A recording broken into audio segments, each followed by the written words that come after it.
Ay, ay, ay.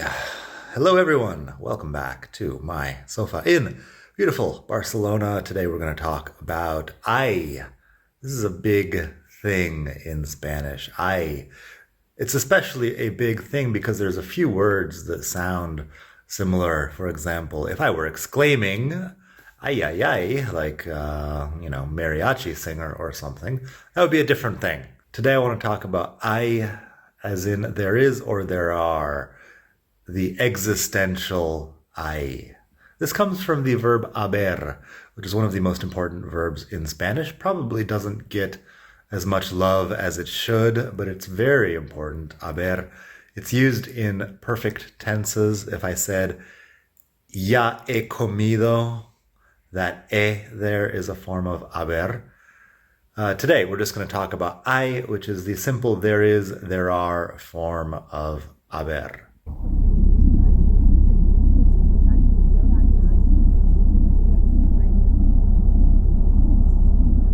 So, ay is there is or there are. It's an irregular, impersonal form of the verb haber. It's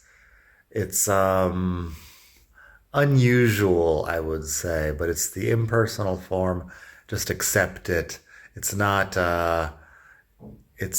I, you, he, she, it. It's just the existential form, let's say. And it's the same for singular and plural.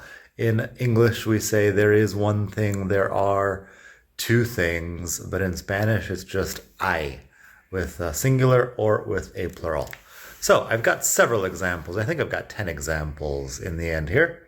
A couple of them are expressions that are pretty common, but let's start with some examples of just normal sentences. Hay una cucaracha en la pared. There's a cockroach on the wall. Hay una cucaracha en la pared. Pretty simple there. That's one cockroach. Hay una cucaracha. But if we're talking about two things, hay dos bocadillos en mi mochila. There are two sandwiches in my backpack. Hay dos bocadillos en mi mochila. Any number works. We could say hay 10 personas haciendo cola. There are 10 people standing in line. Hacer cola is the expression for to stand in line. Hacer cola. Cola is the tail of a horse, among other things, but, tail of a horse being something long and straight, like a line. So, hacer cola. Hay 10 personas haciendo cola. We could say, hay varios problemas con tu plan. There are several problems with your plan. That's several is varios. And it's varios. You remember last week or a couple weeks ago, we did mucho, mucha, muchos, and muchas. Varios problemas. Because el problema is masculine. Some of the MA nouns are masculine, not feminine. The A is confusing, but it's el problema, los problemas, varios problemas, muchos problemas, masculine, all the way across the board there. So, hay varios problemas con tu plan. There are several problems with your plan.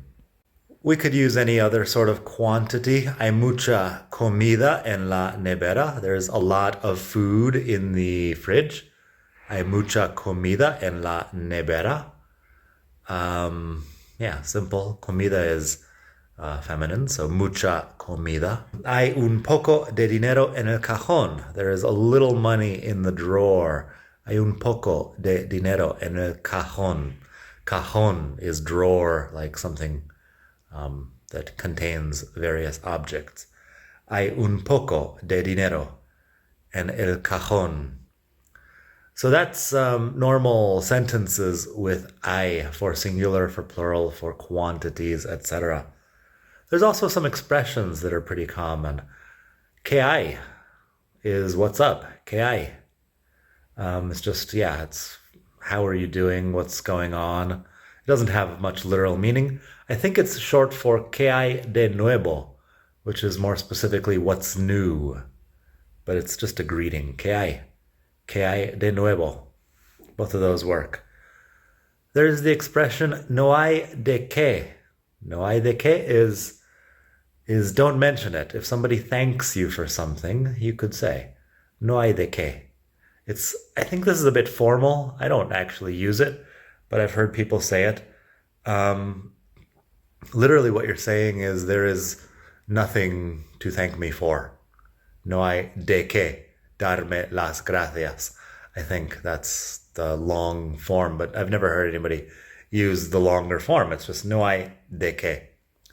That's just how they say it. So it's don't mention it.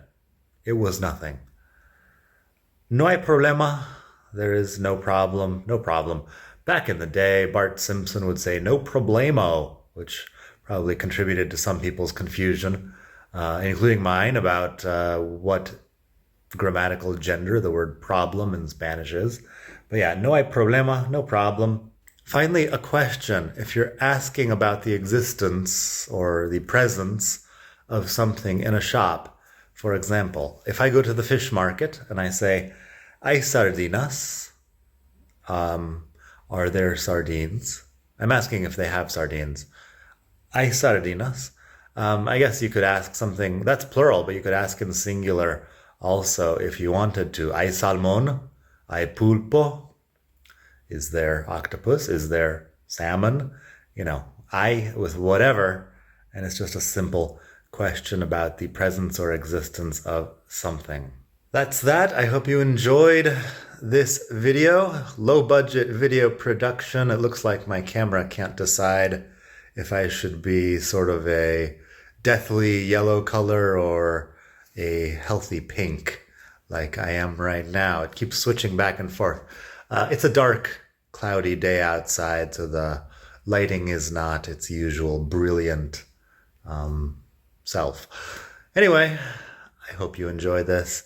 If you would like to donate to the channel, please head by expatmadrid.com/donate, or I'll put a link down here. Ooh, there I go. Back to yellow briefly. I'll put a link. You can donate.